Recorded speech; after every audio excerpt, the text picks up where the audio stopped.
So I'm doing a little spot sandblasting on the Volvo 1800 behind me, hence the mask and all the grit and so forth. Because unfortunately I found yet another rust spot. I thought I would be in a position where I could paint the inside of the frame rails, but unfortunately this rust spot was a lot bigger than I thought it would be, so I had to go ahead and address it. And it's an unusual spot, so I'm using this little thing. This is a little Harbor Freight, like $25 sandblaster.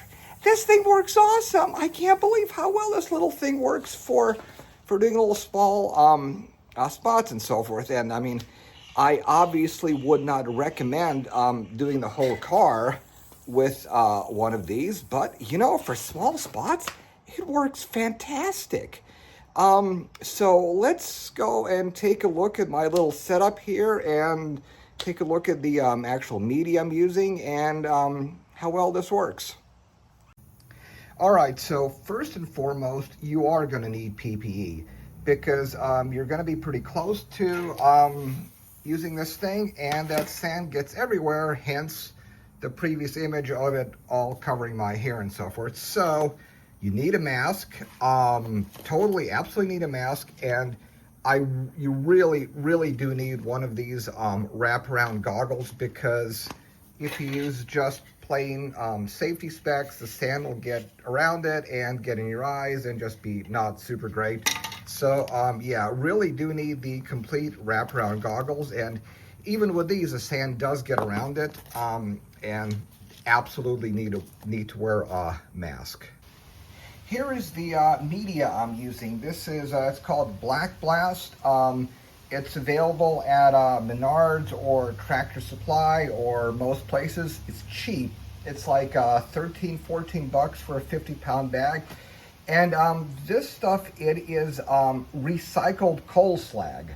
So it's really great to just use it and throw it away. It's not meant to be reused in a recirculating sandblaster, but this stuff works fantastic. I cannot believe how well this media actually cuts. It is really super great, and like I said, I mean, for like 13, 14 bucks a bag, it's fantastic. And you know, recycled coal slag, great idea.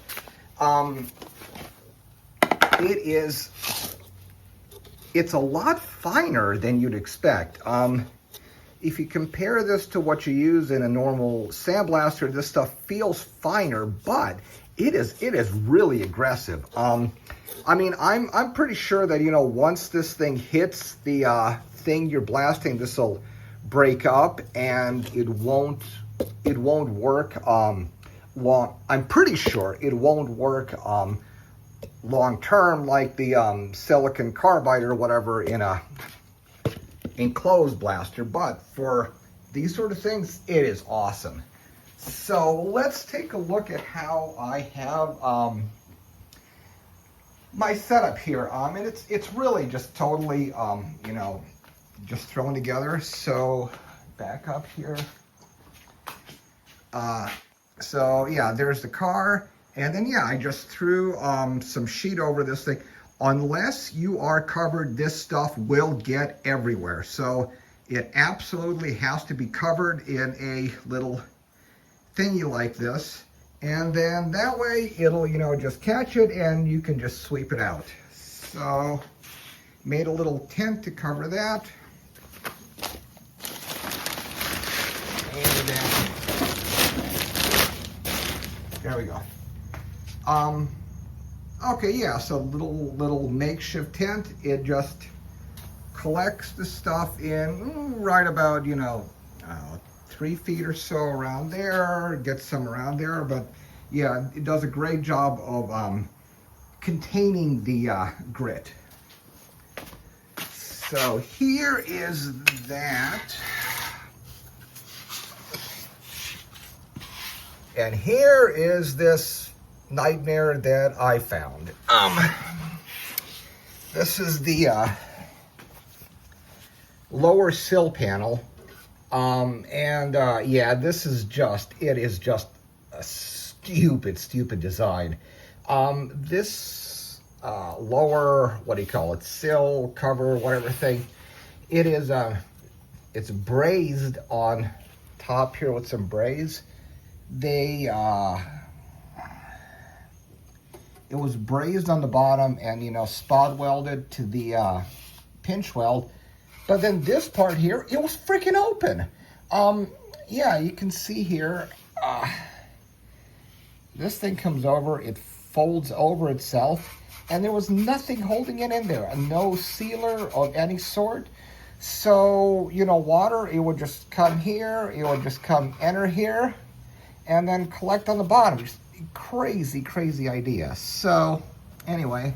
So to make the patch panel, basically what I did is I went to the car and then I made this cardboard cutout. So basically so to make the patch panel for this hole, I took a piece of cardboard like so and I just put it up against the body like that. And then I took a marker and I kept scribing lines on it until I got it right. And then each time I just took it over to the belt grinder and just shaved a tiny little bit off to trim it, and then kept fiddling with it until I got it to the exact right shape. And then I took another paper and I got the lengths here. So with these, I just transferred it to a piece of 20 gauge here,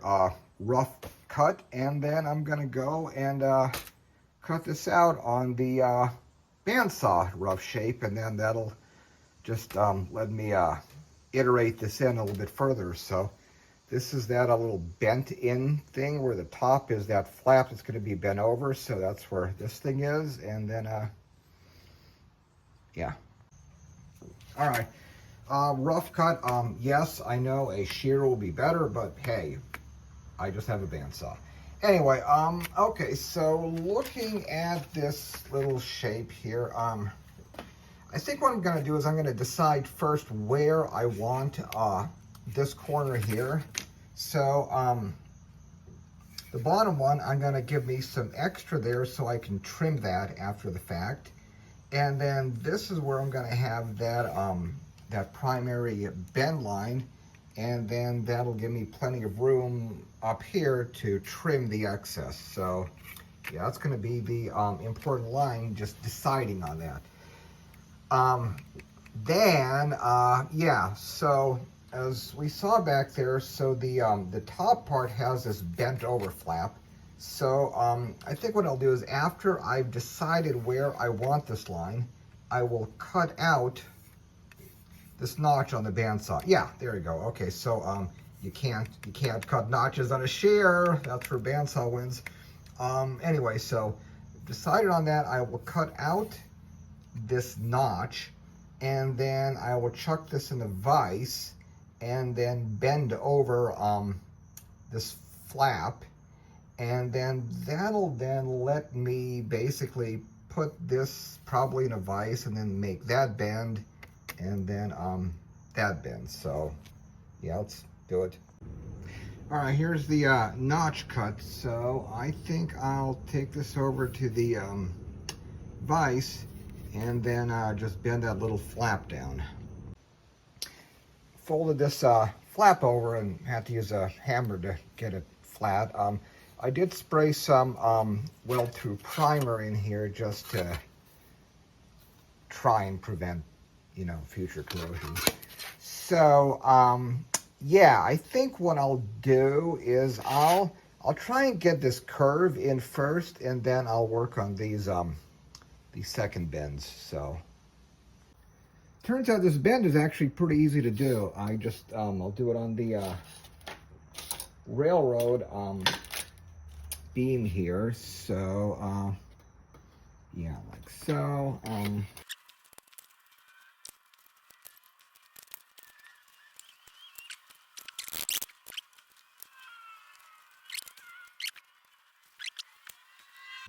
yeah, I'll go ahead and get that bottom curve in. That's sort of the important one. So I will go and, yeah, I think I'll do that over the vise. So I'll need to remake this. So be right back.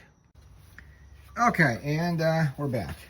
So, yeah, with a little bit of fiddling with it, got this lined up pretty well.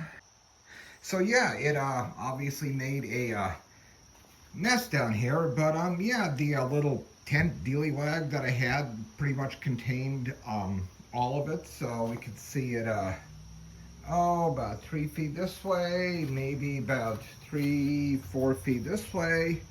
So yeah, now I can just go ahead and just wrap that thing up and sweep this mess out, because yeah, it's just, you know, coal slag, so I can just sweep it out. So be right back. And here we are after cleaning up the whole mess, and this is what the hole looks like. So yeah, sandblaster got it all clean. There are a few little black bits there, but I'm not gonna worry about that. But yeah, it's all clean. And then there's the bottom. So yeah, still a little bit of oxide just attached there. I think I'm probably going to cut this bottom part out. But yeah, I think what I'll do now is get this panel trimmed up. So here it is. Bottom fits pretty well. So I will go ahead and start trimming the top part and getting this all lined up. So